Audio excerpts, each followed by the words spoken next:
All right, we're back and we are going to now look at the breakdown for a beef strip loin, a boneless beef strip loin subprimal. So this is the cut we traditionally use for cutting New York strip steaks, something along those lines. Now, again, this is just going to show how to get it down to the point where we could be cutting steaks, because cutting the steaks, there's so many different options, whether you're cutting it into a 12-ounce steak or a 16-ounce steak, or you're going to cut them 1-inch thick, 2-inch thick, whatever the case may be. No matter what size you're cutting it to, you still have to get through this initial processing stage to get to that. So that's kind of what I'm going to show today. So we're going to start off on this. We have our beef strip loin. Now there's always two sides to the strip loin. There's a side that butts up to the rib end and the side that butts up to the sirloin end. The sirloin end has what's referred to as the vein in it. The chuck end is where we're going to get our really good steak. So this is the chuck end, one solid muscle all the way through. This side is kind of an example of what a vein end would look like. You're going to see this piece of elastin run through it. That piece of elastin running through it is going to give you a very unpleasant eating experience. So we don't like to serve those traditionally as a full quality cut that we'd be charging our guests full price for in a restaurant. Some retail outlets use them and will sell them. We use them for a different variety of options. But when I'm cutting the steaks, I always want to start cutting from that rib end. So I'll come back to that in a little bit after I'm kind of done with this cleaning side. Now the rib end could be on either side, depending on which side of the beef carcass that you are getting. So I'm gonna start here. What I like to do is kind of turn this into a rectangle. You see it's very full of elastin up here, and it's got kind of this big loop to it. So I'm gonna come through and start to trim some of that out. And again, we are trimming and cutting for quality steaks that we'd be serving in a high-end steakhouse. Trimming is different no matter where you're gonna go, what they leave on, what they leave off. Here, we're taking away all of that and just going for just that best quality steak cut option.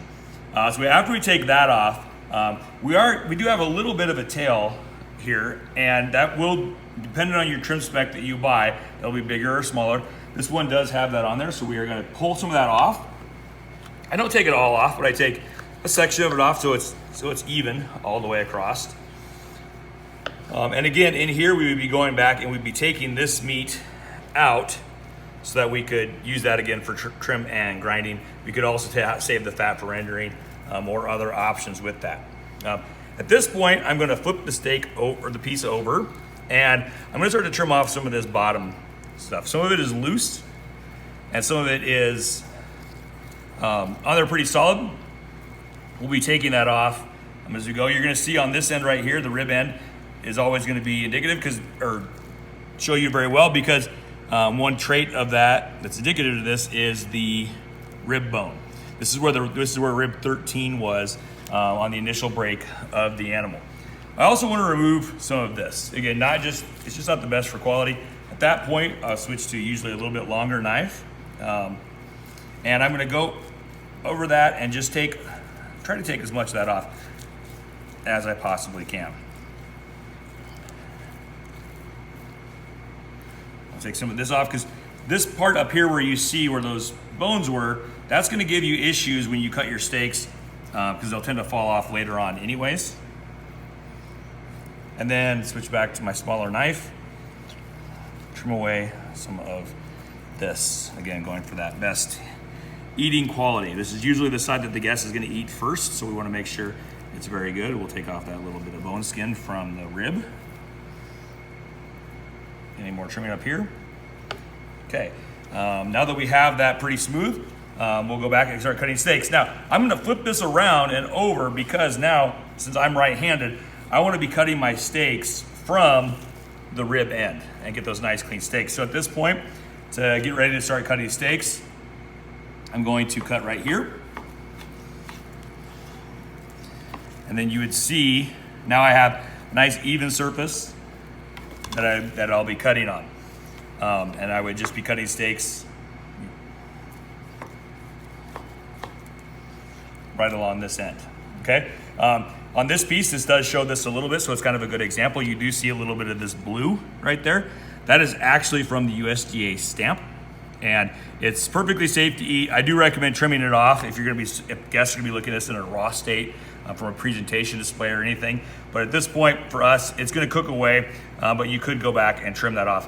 One thing some people will do too as they cut their New York strip steaks is they will be trim this fat cap down a little bit on top. That's gonna be dependent on, again, your cut specs, and kind of what you're looking for quality standards. I do wanna show real quickly where this vein end is. So the vein end is gonna be usually about right in this area is where it's gonna start, and it's gonna start small and it's gonna get bigger. So here we have the vein end. You can see it right here. It's a piece of elastic and it kind of comes down and then shoots down. This is gonna give poorer eating quality compared to, again, our quality cut steaks. So we would not wanna be serving this. We would trim this out. The meat is still good. Down in this area, we could use that for a steak sandwich somewhere along that line.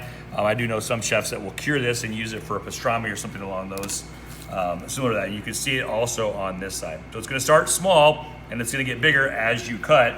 So then if I was to cut this again, this cut would be bigger and bigger and bigger. Okay, so this would be our prime section. So over in all, this is how we would prep our beef strip loin, boneless beef strip loin to cut boneless New York strip steaks. Thank you.